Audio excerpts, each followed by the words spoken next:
wabarakatuh.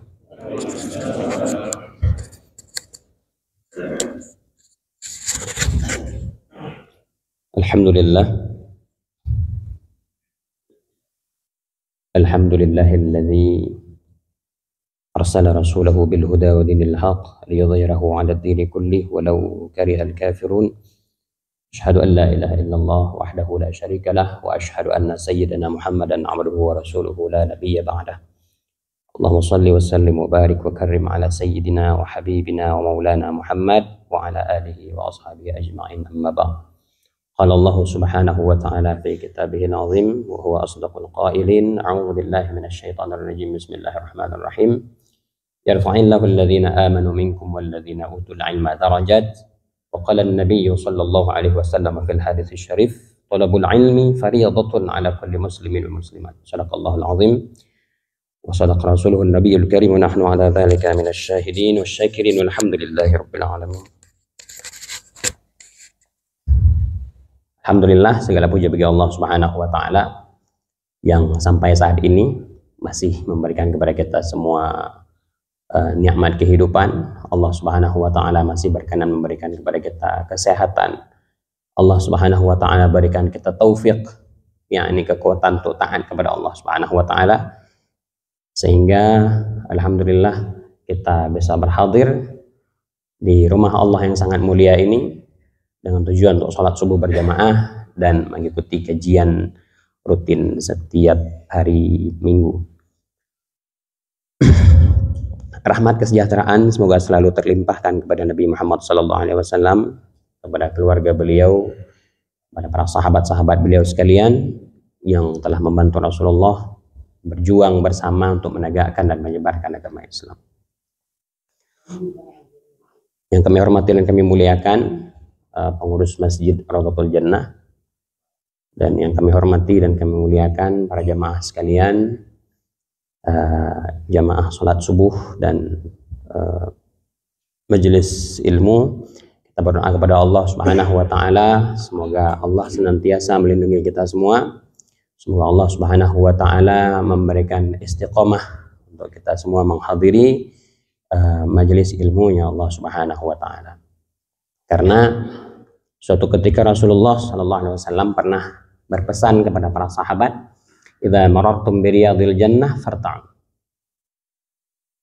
Apabila kalian melewati kebun surga, kata Nabi, maka singgahlah. Kemudian sahabat bertanya, "Wa ma riyadul jannah ya Rasulullah?" Apa itu kebun surga ya Rasulullah? Kata Nabi, "Hilaqudz dzikri." Para ulama menafsirkan hilaqudz dzikri dengan majelis ilmu.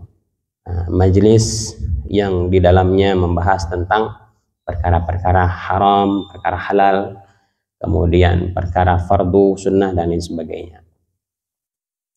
Maka mudah-mudahan kita berdoa kepada Allah Subhanahu wa taala, semoga dengan istiqomahnya kita hadir di majelis ilmu yang mana ianya merupakan kebun surga di dunia, maka Allah Subhanahu wa taala akan mudahkan kita memasuki surganya Allah Subhanahu wa taala di akhirat nanti. Amin ya rabbal alamin.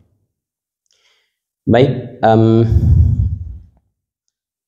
hari ini saya diminta untuk menggantikan Ustadz Nazar yang biasanya kajian rutin setiap subuh minggu itu diisi oleh beliau. Cuma karena saat ini beliau sedang di luar daerah, agar kajian tetap berlanjut, maka saya diminta untuk menggantikan beliau. Maka kami mohon doanya juga, semoga dimudahkan oleh Allah Subhanahu wa taala untuk kita semua untuk hari ini mengisi kajian di pagi hari yang mulia ini. Baik, sebelumnya juga Pak Haji menghubungi saya, kata beliau, "Ustadz, kajiannya tasawuf saja." Baik, saya bilang, karena memang dengan Ustadz Nazar pun kajian tasawuf juga ya. Cuman ini mungkin kitabnya berbeda, tapi intinya tujuannya sama.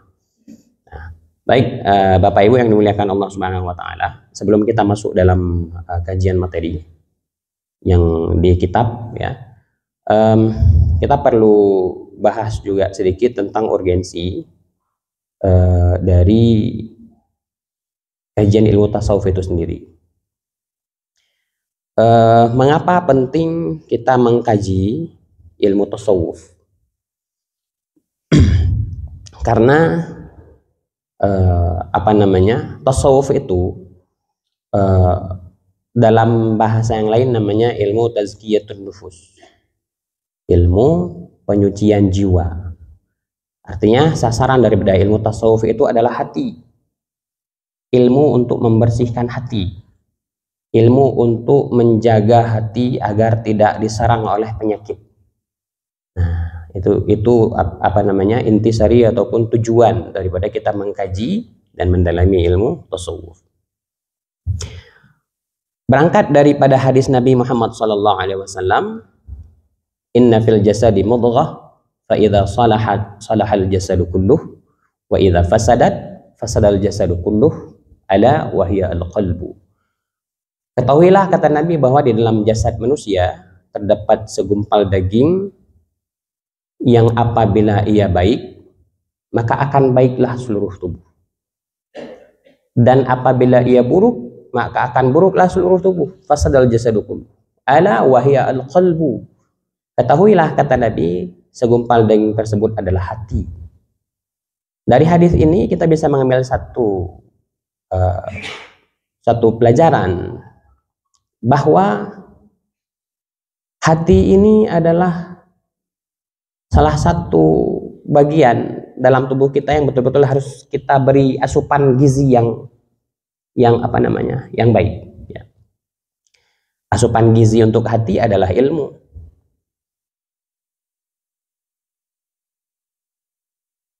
Dari hadis ini juga kita bisa pahami bahwa hati adalah motor penggerak bagi jasad kita.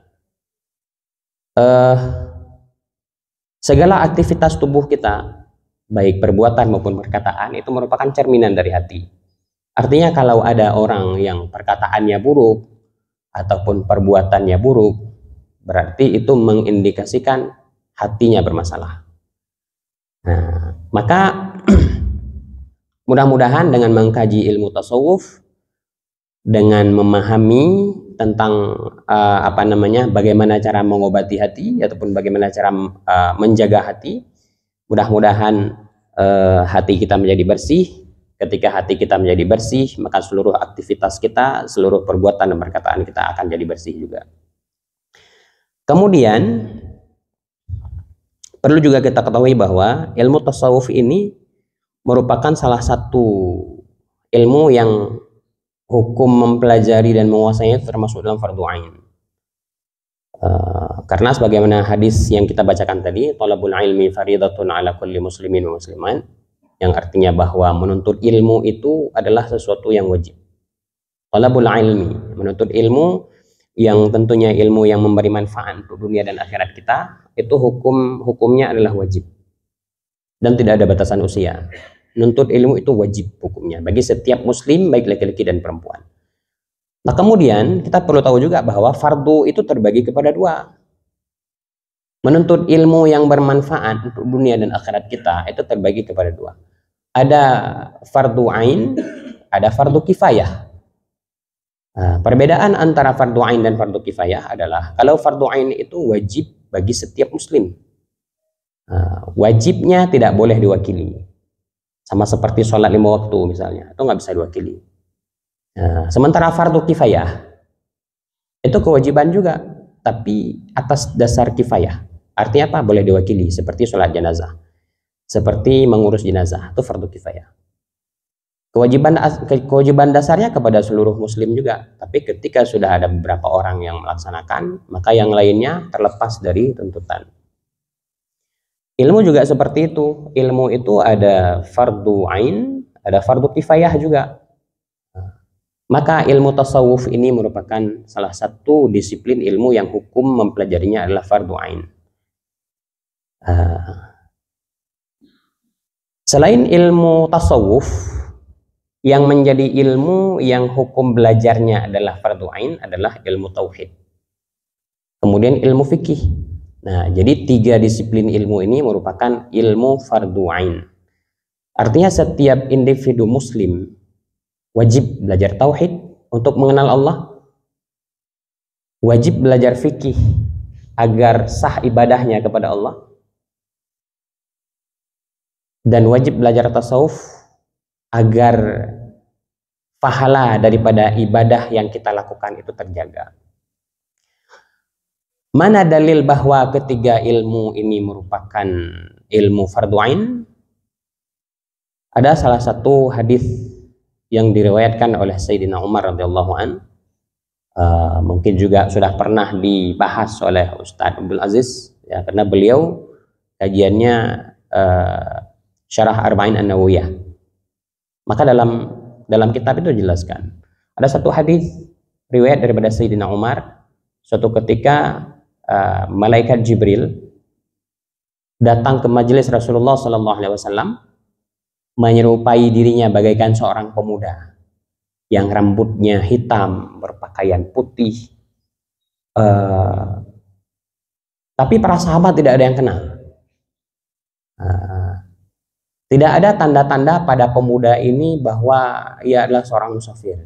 Biasanya kalau seorang musafir itu berkeringat, kemudian rambutnya tidak rapi, segala macam, berdebu dan lain sebagainya. Tapi ini lelaki sangat rapi, seperti orang baru siap mandi, keluar rumah dan menuju ke majelis Nabi. Tapi tidak ada seorang pun yang mana. Pemuda ini duduk di hadapan Nabi, kemudian meletakkan lututnya rapat dengan lutut Nabi dan meletakkan tangannya di atas pahanya Nabi. Kemudian pemuda ini bertanya, "Ya Rasulullah, akhbirni anil Islam." "Ya Muhammad, akhbirni anil Islam." Beritahukan kepadaku apa itu Islam. Kemudian Nabi menjawab, "Al-Islam an tashhadu an la ilaha illallah wa anna Muhammadar Rasulullah wa tuqimas shalah wa tu'tiyaz zakah wa tasum Ramadan wa tahijjal baita in istata'ta ilaihi sabila." Dari rukun Islam yang sudah kita kuasai itu, yang sudah kita hafal. "Sadaqta," katanya, "engkau benar wahai Rasulullah, engkau benar wahai Muhammad." Sehingga ini membuat para sahabat heran. Kenapa dia bertanya, dia yang menjawab, dia yang membetulkan sendiri. Kemudian dia bertanya lagi, "Akhbirni anil iman." Beritahukan kepadaku apa itu iman. Kemudian Nabi menjawab, "Al-iman an tu'mina billah wa malaikatihi wa kutubihi wa rusulihi wal yaumil akhir wa tu'mina bil qadari khairihi wa syarrihi." Iman itu ya rukun iman yang 6. Yakin kepada Allah Subhanahu wa taala, beriman kepada malaikat, beriman kepada kitab-kitabnya Allah, beriman kepada Rasulullah, beriman kepada hari kiamat dan qada dan qadar. Itulah iman. Kemudian pemuda ini mengatakan lagi, "Shadaqta, engkau benar." Kemudian pemuda ini bertanya lagi, "Akhbirni anil ihsan." "Ya Muhammad, akhbirni anil ihsan." Beritahukan kepadaku apa itu ihsan. Kemudian Nabi menjawab, "Al-ihsan an ta'budallah ka'annaka tarah. Fa in lam takun tarahu fa innahu yaraka." Ihsan itu adalah engkau beribadah kepada Allah seolah-olah engkau melihat Allah. Dan ini derajat yang tinggi. Fa in lam takun tarahu fa innahu yaraka. Apabila engkau tidak mampu melihat Allah, maka yakinlah bahwa Allah melihat engkau. Di akhir hadis Rasulullah bertanya kepada para sahabat, "Wahai para sahabat, apakah kalian kenal siapa yang datang tadi?" Kemudian sahabat menjawab, "Allahu wa rasuluhu a'lam." Allah dan Rasulnya yang tahu. Kemudian jawab Nabi, "Dzaka Jibril." Yang datang tadi adalah malaikat Jibril. "Atakum yu'allimukum dinakum." Ia hari ini datang kepadamu untuk mengajarkan agama. Hari ini ia hadir mengajarkan kalian tentang agama kalian. Dari hadis ini kita bisa ambil satu kesimpulan bahwa sebenarnya ketika malaikat Jibril bertanya tentang iman, Islam, ihsan, sebenarnya bukan untuk pengetahuan bagi diri beliau, karena memang beliau sudah tahu. Tapi beliau ingin memberikan pengetahuan kepada para sahabat yang hadir tentang agama. Yu'allimukum dinakum. Ia datang hari ini untuk mengajarkan kepada kalian tentang agama kalian. Nah, maka bisa kita ambil kesimpulan bahwa fondasi dasar agama kita adalah 3. Tauhid, fikih, tasawuf. Tauhid adalah ilmu untuk mengenal Allah Subhanahu wa taala.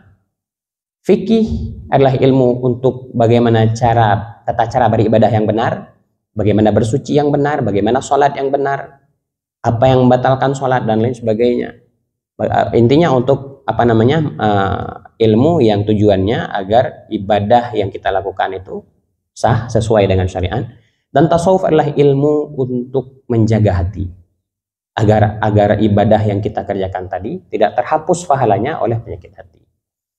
Nah, kita diciptakan oleh Allah Subhanahu wa taala untuk beribadah. Bagaimana kita bisa beribadah kepada Allah sementara Allah tidak kita kenal? Nah, maka ilmu untuk mengenal Allah Subhanahu wa taala adalah ilmu tauhid. Kita diciptakan oleh Allah untuk beribadah kepada Allah. Bagaimana mungkin kita bisa beribadah kalau kita tidak belajar ilmu fikih? Nah, dan ilmu tasawuf juga seperti itu. Nah, jadi itulah sekedar mukaddimah ya tentang mana-mana ilmu yang fardhu ain. Dan kemudian yang selain daripada ilmu fardhu ain itulah ilmu fardhu kifayah. Seperti misalnya ilmu kedokteran. Nah, itu fardhu kifayah. Tidak ada larangan bagi umat Islam untuk belajar ilmu fardhu kifayah, itu tidak ada larangan. Tapi harus dipastikan dulu fardhu ainnya selesai. Nah, dipastikan dulu ia kenal Allah Subhanahu wa taala, ia tahu cara sholat yang benar, kemudian faham cara menjaga hatinya. Maka insya Allah kalau ilmu fardhu ain itu sudah dikuasai, ilmu apapun dipelajari, maka ia tidak akan berani bermaksiat kepada Allah Subhanahu wa taala.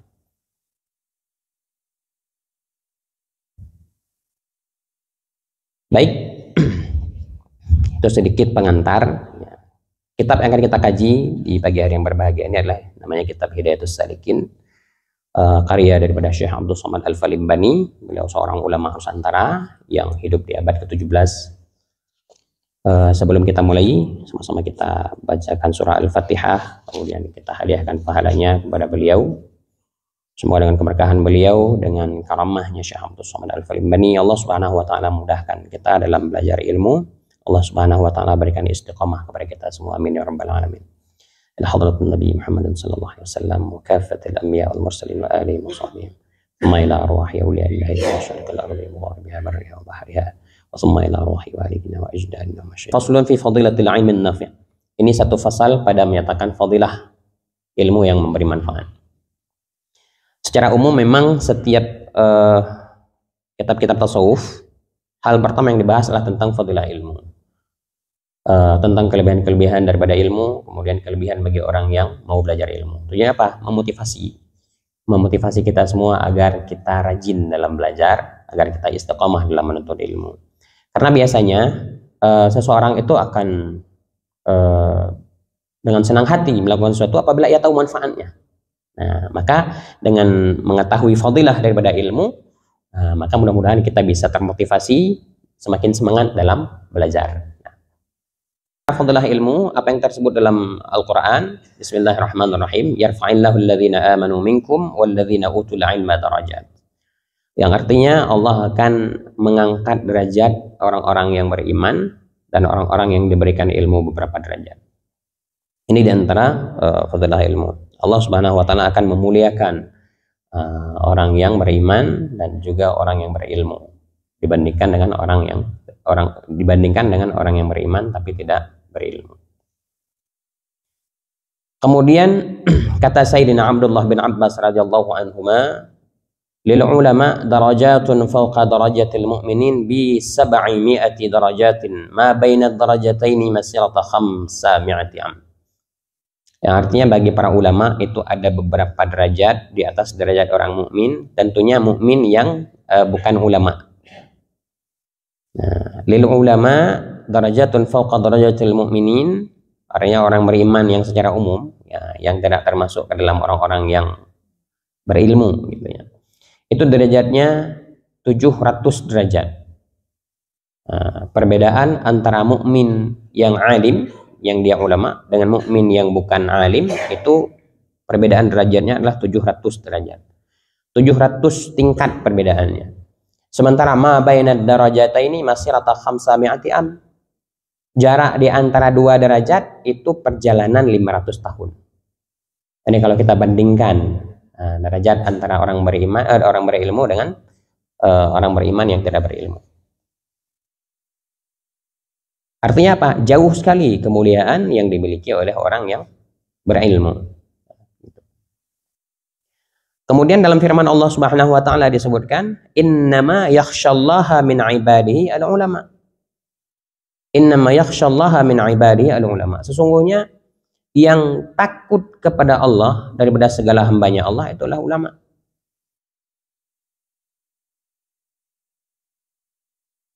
Di antara hamba Allah Subhanahu wa taala yang takut kepada Allah Subhanahu wa taala itu adalah ulama. Nah, sallallahu alaihi wasallam, al-ulama warathatul anbiya. Para ulama itu adalah warathatul anbiya, pewarisnya para nabi.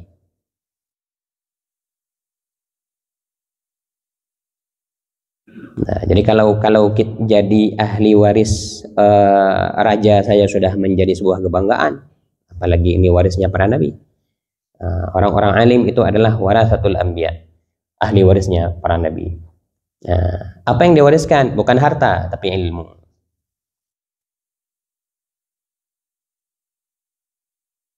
Kemudian kata Nabi juga, afdalun nas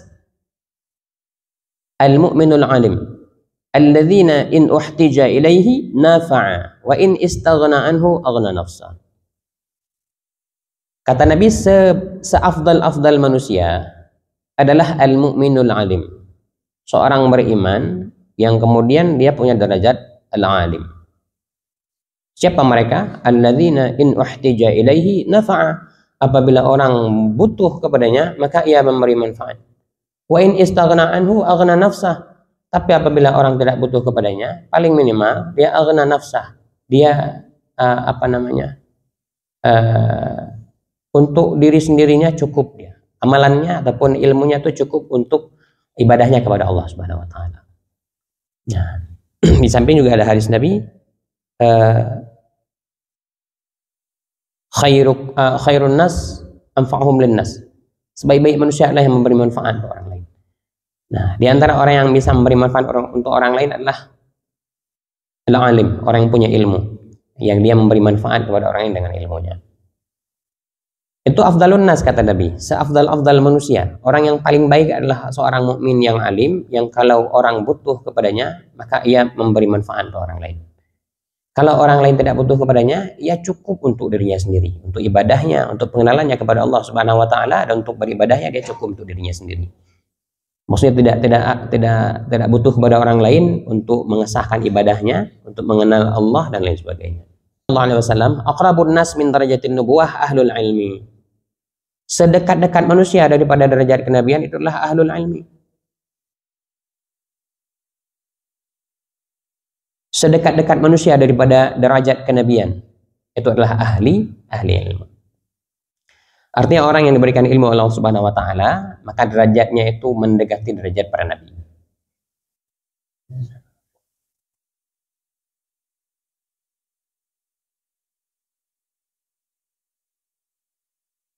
Kemudian ada juga hadis Nabi sallallahu alaihi wasallam, yashfa'u yaumal qiyamati thalathah, al-anbiya, thumma al-ulama, thumma asy-syuhada. Ada 3 golongan kata Nabi yang nanti di hari akhirat diberikan hak oleh Allah Subhanahu wa taala untuk memberikan syafaat, untuk memberikan pertolongan kepada orang lain. Apa saja 3 golongan tersebut? Yang pertama para nabi, kemudian ada ulama. Para ulama, orang-orang yang memiliki ilmu, kemudian asy-syuhada, orang-orang syahid, orang-orang berperan di jalan Allah Subhanahu wa taala. Ini diantara beberapa dalil yang menunjukkan bahwa betapa mulianya orang yang orang beriman dan kemudian diberikan ilmu oleh Allah Subhanahu wa taala.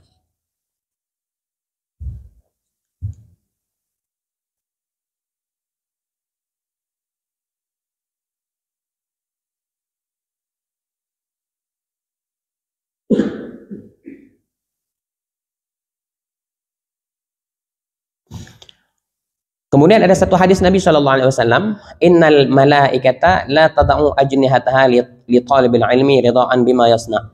Sesungguhnya para malaikat la tada'u ajnihataha, sungguh ia meletakkan sayap-sayapnya li talibil ilmi, bagi para penuntut ilmu, ridhaan bima yasna.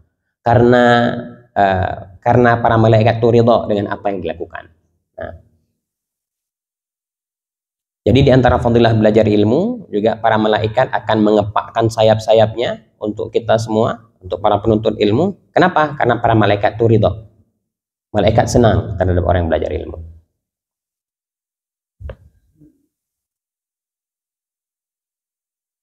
Kemudian ada juga hadis Nabi Shallallahu Alaihi Wasallam, li ayyaghdu fata'allama baban min al-ilmi khairun min ayyusalliya alfa raka'ah.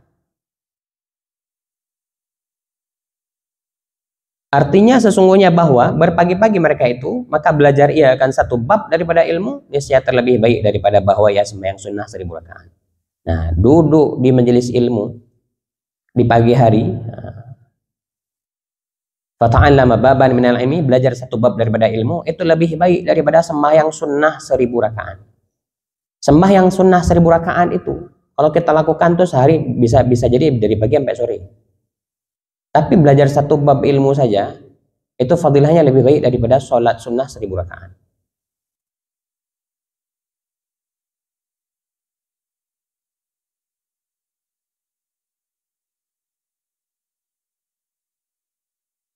Kemudian kata Nabi Shallallahu Alaihi Wasallam, talibul ilmi takaffalallahu taala lahu birizqih.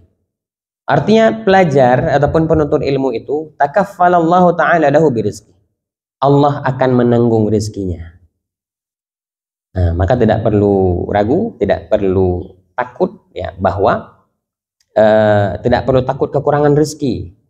Nah, karena Rasul sudah menjamin bahwa talibul ilmi takaffalallahu taala lahu birizqih. Penuntut ilmu itu Allah akan tanggung rezekinya. Allah akan jamin rezekinya. Tentang masalah rezeki, kita perlu tahu juga bahwa rezeki itu tidak selalu bentuknya materi. Ya, Allah berikan kesehatan kepada kita itu rezeki. Allah berikan keturunan yang salih dan salihah, itu rezeki dari Allah. Allah Subhanahu wa taala istiqomahkan kita dalam menghadiri majelis ilmu, itu juga rezeki dari Allah Subhanahu wa taala. Nah, maka sehingga kata para ulama, jangan risaukan rezeki yang telah dijamin oleh Allah, tapi risaulah kita kepada amal kita, apakah diterima atau tidak oleh Allah. Selama seseorang itu masih hidup, maka rezekinya akan tetap ada. Nah, sehingga ada ibarat, kalau orang Aceh bilang tuh, kalau ada ungkapan kalau bagi orang yang sudah meninggal tuh kabih rezeki. Nah, kabih rezeki. Dan memang hakikatnya seperti itu. Selama seseorang masih hidup, maka artinya dia masih diberikan rezeki oleh Allah Subhanahu wa taala. Maka kita tidak perlu risau tentang rezeki yang sudah dijamin oleh Allah. Wa ma min dabbatin fil ardi illa 'ala Allahi rizquha. Tidak ada satupun binatang melata di bumi ini, termasuk juga manusia, illa 'ala Allahi rizquha, kecuali rezekinya itu dari Allah Subhanahu wa taala, ditanggung oleh Allah Subhanahu wa taala. Yang perlu kita risaukan adalah amal kita. Nah, yang perlu kita risaukan amal kita. Apakah amal kita ini sudah sesuai dengan apa yang dituntunkan dalam syariat? Apakah amal kita ini sudah diterima oleh Allah apa belum? Itu yang perlu kita risaukan.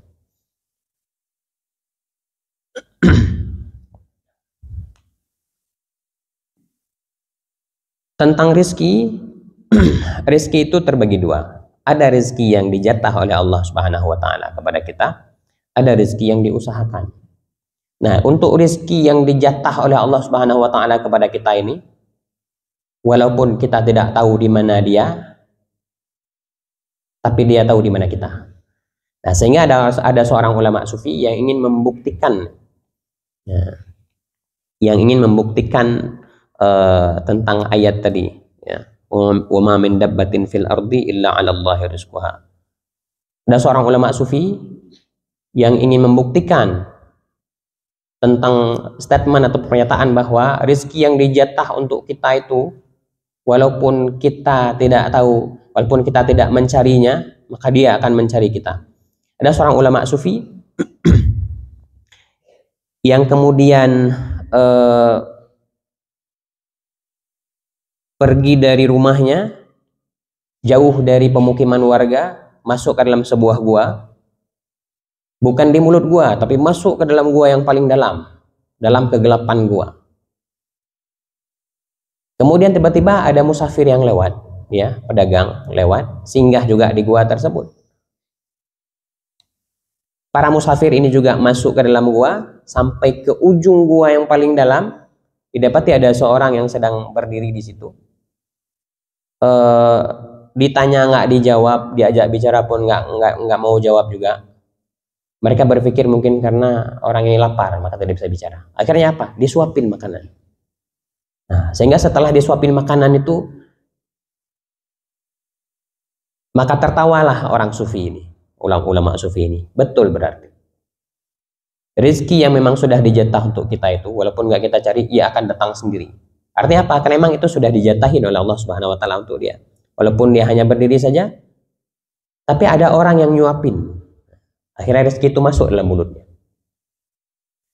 Ada juga rezeki yang kita usahakan. Rezeki yang kita usahakan itu bisa jadi kita dapatkan, bisa jadi tidak juga. Nah, tapi kalau rezeki yang sudah dijatah, itu pasti akan datang kepada kita.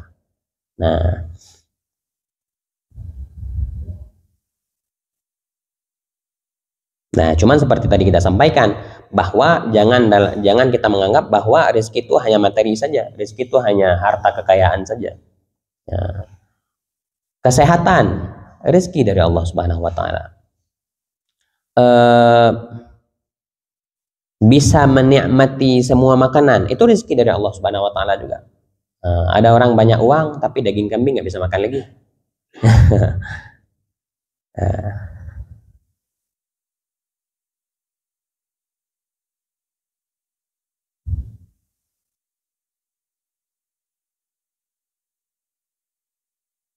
Nah, jadi yakinlah bahwa orang yang belajar ilmu itu Allah akan tanggung rezekinya. Kita harus yakin tentang ini karena ini yang disampaikan oleh Nabi Muhammad SAW.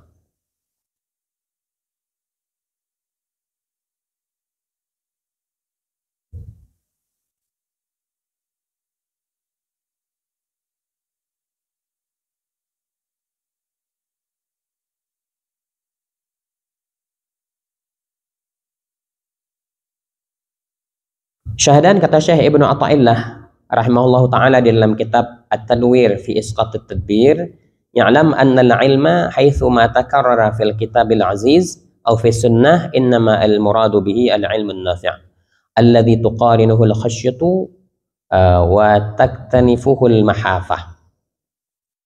Artinya ketahui olehmu bahwasannya ilmu yang disebutkan di dalam Al-Qur'an yang maha mulia atau di dalam hadis Nabi sallallahu alaihi wasallam, hanya saja maksud dengan dia itu yaitu ilmu yang memberi manfaat, yang menyertai akan dia takut akan Allah Ta'ala dan meliputi akan dia haibah akan Allah Ta'ala.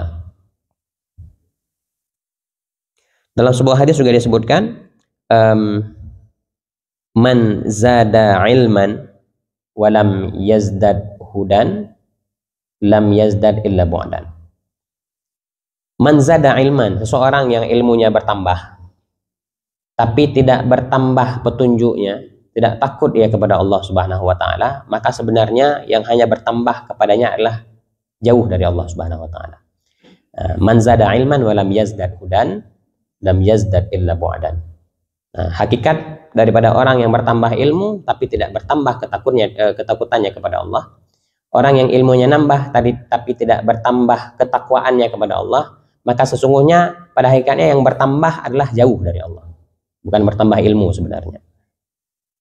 Nah, maka ilmu yang bermanfaat itu sebagaimana disebutkan oleh banyak para ulama sufi, bahwa ilmu yang bermanfaat itu adalah ilmu yang dengan sebab mempelajarinya kita akan semakin takut kepada Allah.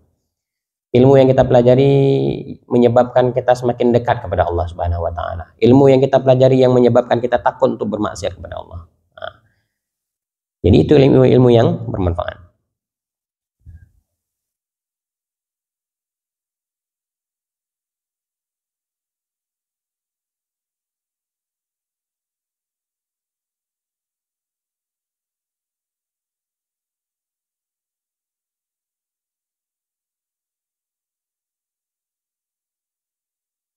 Wa'lam annahu qad warada fil kitabi wa sunnah min fadlil ilmi wal ulama ma la yuhsa kathiruhu wa la yurja husulu dhalika illa liman صحت منه النية وصحتها في ذلك أن تكون غرضه فيه طلب مرضات الله واستعماله فيما ينفع عنده وإرادة الخروج عن ظلمة الجهل إلى نور العلم فهذه النية الصحيحة التي تحمد على عاقبتها آجلا ويجتنى ثمراتها في طاعة الله عاجلا.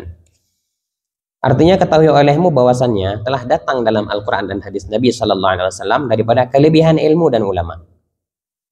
Nah, jadi banyak tersebut dalam Al-Quran, dalam hadis, kelebihan daripada ilmu dan kelebihan ulama yang tiada terhingga banyaknya, banyak sekali. Dan tiada diharap hasil yang demikian itu melainkan bagi orang yang sah daripadanya niatnya. Nah, dan fadilah daripada ilmu itu akan didapati oleh orang yang betul niatnya ketika belajar. Bermula sah niatnya pada demikian itu adalah kehendaknya di dalam menuntut ilmu itu, yaitu menuntut akan yang digemari Allah Ta'ala, yaitu mengerjakan taat dan menjauhkan maksiat. Nah, niat kita dalam belajar yang pertama adalah untuk kita bisa menjalani ataupun menjalankan perintah Allah dan untuk menjauhi daripada segala larangan Allah. Nah, itu niat yang pertama sekali ketika kita menuntut ilmu. Dalam kitab yang lain dijelaskan seperti misalnya dalam kitab Ta'limul Muta'allim. Kitab Ta'limul Muta'allim Tariqat Ta'allum ini adalah kitab yang dipelajari di pesantren tuh di tahun pertama atau tahun kedua. Itu isinya tentang apa yang harus dilakukan oleh seorang pelajar agar cepat sampai kepada ilmu. Salah satu hal yang pertama dibahas adalah tentang niat. Nah, kita yang belajar ilmu ini niatkan karena Allah. Niatkan untuk mencari ridha Allah, niat untuk menghilangkan kejahilan dari diri kita, kemudian niatkan untuk sempurnanya hikmah kita diciptakan oleh Allah Subhanahu wa Ta'ala, yaitu untuk beribadah kepada Allah, mampu kita menjalankan perintah Allah sesuai tuntunan syariat, mampu kita menjauhi larangan Allah sesuai dengan tuntunan syariat. Nah, itu niatnya. Jangan niatkan daripada belajar ilmu ini agar nanti banyak follower, agar dianggap orang alim. Lebih-lebih lagi belajar ilmu dengan niat untuk mengumpulkan harta dunia. Nah, itu bukan walaupun dia dapat ilmu juga tapi ilmunya tidak bermanfaat.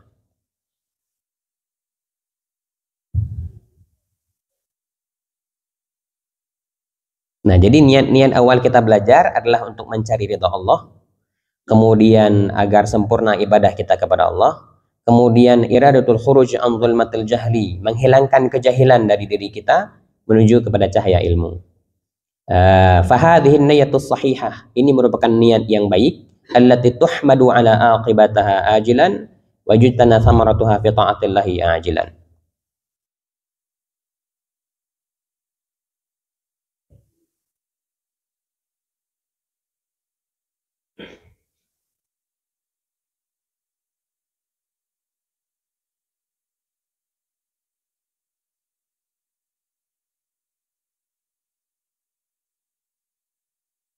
Maka inilah yaitu niat yang sahih yang dipuji atas kemudiannya itu di dalam akhirat. Niat yang seperti tadi kita jelaskan, niat karena Allah, kemudian niat untuk sempurnanya ibadah kita kepada Allah Subhanahu wa Ta'ala, kemudian untuk menghilangkan kejahilan dari diri kita sendiri, itu merupakan niat yang sahih yang kemudian dipuji di negeri akhirat dan dapat faedah di dalam taat akan Allah Ta'ala. Jadi Allah Subhanahu wa Ta'ala akan memberi sesuai dengan niat kita. Seperti mana hadis pertama yang dibahas dalam kitab Syarah Arba'in An-Nawawiyah, innamal a'malu binniyat. Sesungguhnya segala amal perbuatan itu tergantung pada niat. Wa innama likulli imri'in ma nawa, dan Allah Subhanahu wa Ta'ala akan memberikan kepada seorang sesuai dengan niatnya. Kalau niat kita belajar ilmu itu agar kita mendapat ridha Allah, Allah berikan ridha. Kita niat belajar ilmu agar kita lepas dari kejahilan dari diri kita, maka Allah berikan ilmu dan lepas dari kejahilan. Tapi kalau niat kita buruk, niat kita belajar ilmu itu agar dianggap orang alim, Allah berikan juga. Dianggap kita orang alim, tapi kita nggak dapat apa-apa lagi nanti di akhirat. Ada orang niat belajar ilmu untuk dapat harta dunia, Allah berikan harta dunia itu. tapi Allah tidak akan berikan apa-apa lagi nanti di hari akhirat. Jadi innama likulli imri'in ma nawa.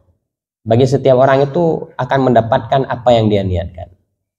Nah, maka penting juga kita luruskan niat kita. Kita hadir ke majelis ilmu ini niatnya lillahi ta'ala, untuk mencari ilmu, kemudian agar kita untuk menyempurnakan hikmah kita diciptakan oleh Allah. Nah, kita diciptakan oleh Allah Subhanahu wa taala untuk ibadah. Wa ma khalaqtul jinna wal insa illa liya'budun. Tidaklah aku ciptakan jin dan manusia, kata Allah, kecuali hanya untuk beribadah kepadaku. Sementara untuk menyempurnakan ibadah kita kepada Allah, agar sempurna hikmah kita diciptakan oleh Allah Subhanahu wa taala, butuh kepada ilmu.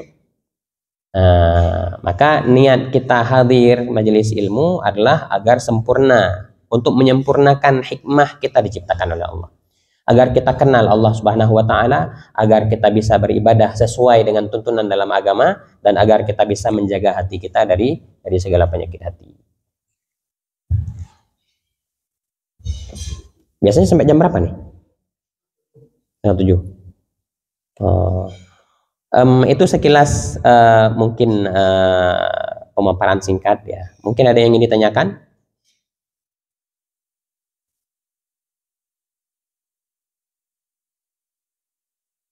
Insya Allah kalau bisa kita jawab hari ini. Kalau tidak bisa kita jawab, maka kita akan bertanya kepada guru-guru kita, atau kita cari referensi yang lain.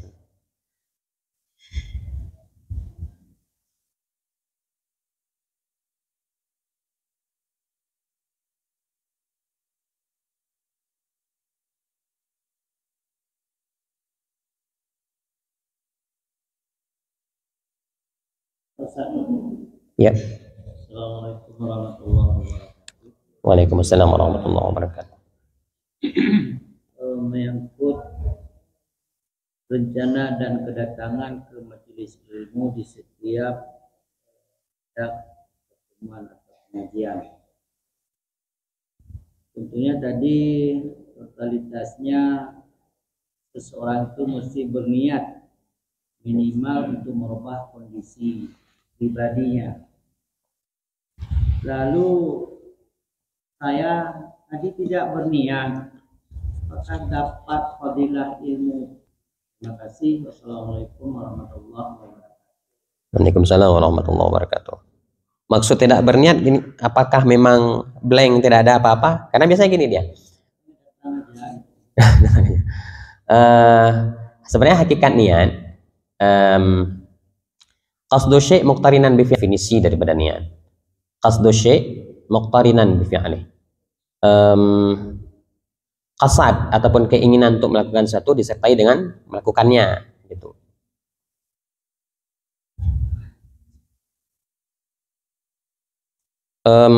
Seperti misalnya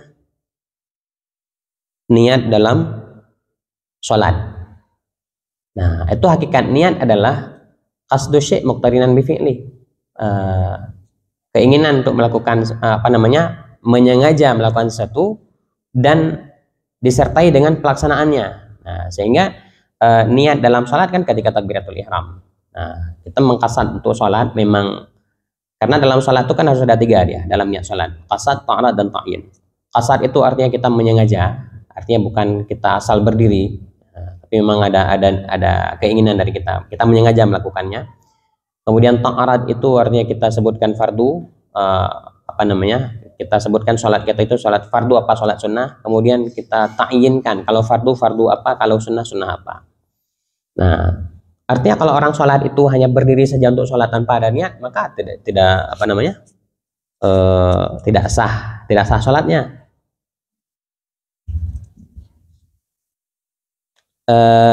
Ya mungkin begitu juga bagi orang yang melakukan sesuatu tapi tidak ada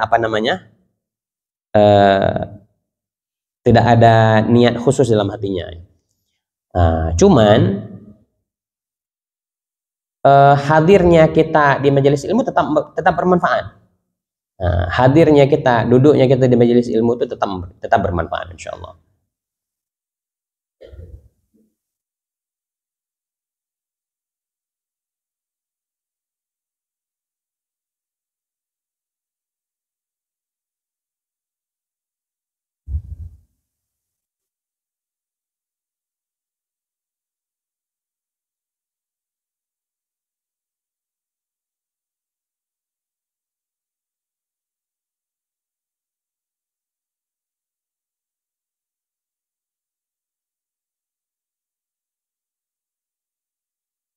Ya.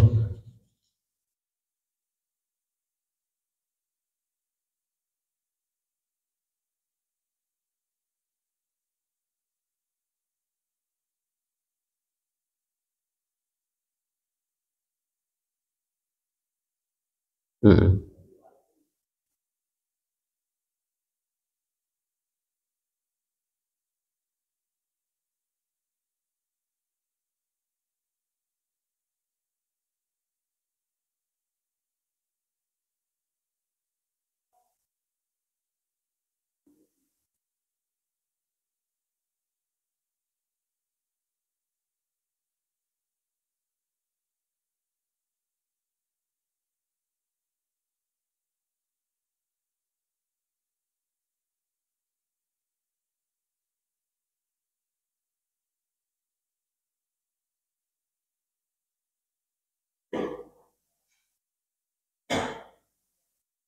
Baik, yang pertama tadi apa? Ada 3 pertanyaan berarti ya.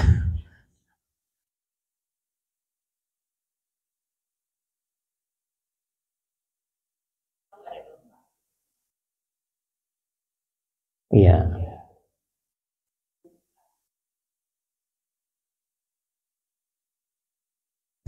Kalau dibilang menjamin, kita tidak dibilang bisa menjamin ya.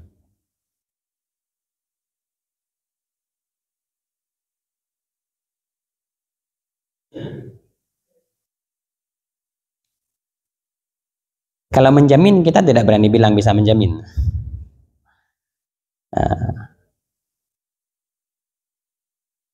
Lebih-lebih lagi, karena gini, yang maksum itu kan hanya para nabi saja. Yang maksum itu para nabi. Sementara manusia biasa yang derajatnya bukan nabi, itu tidak maksum. Maksum itu artinya terjaga dari dosa. Jadi kalau manusia yang selain para nabi itu apa ya? Kalau dibilang mungkin berbuat dosa, mungkin bermaksiat, ya mungkin. Karena semua manusia itu tidak maksum kecuali nabi, kecuali para nabi. Nah, jadi kalau di pertanyaannya apakah bisa menjamin, itu saya tidak berani menjawab bisa menjamin.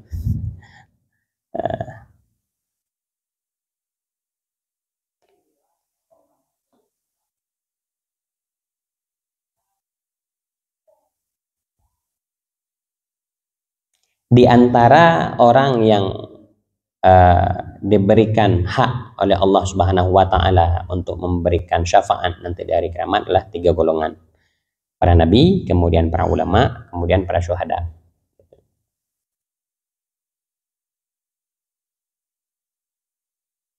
Nah, jadi dengan ada hadisnya ini ya kita berharap ya kan, mudah-mudahan mudah-mudahan guru-guru kita yang kita mengambil ilmu dari beliau bisa menjadi penolong bagi kita nanti di akhirat kan gitu.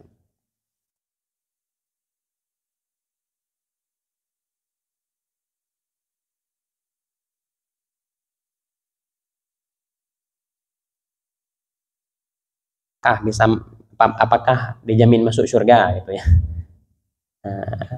Apakah kita yang belajar kepada banyak guru-guru misalnya, apakah guru-guru kita itu bisa membawa ke surga? Ya harapannya kan seperti itu. Cuman kembali lagi kalau untuk jamin kita nggak berani.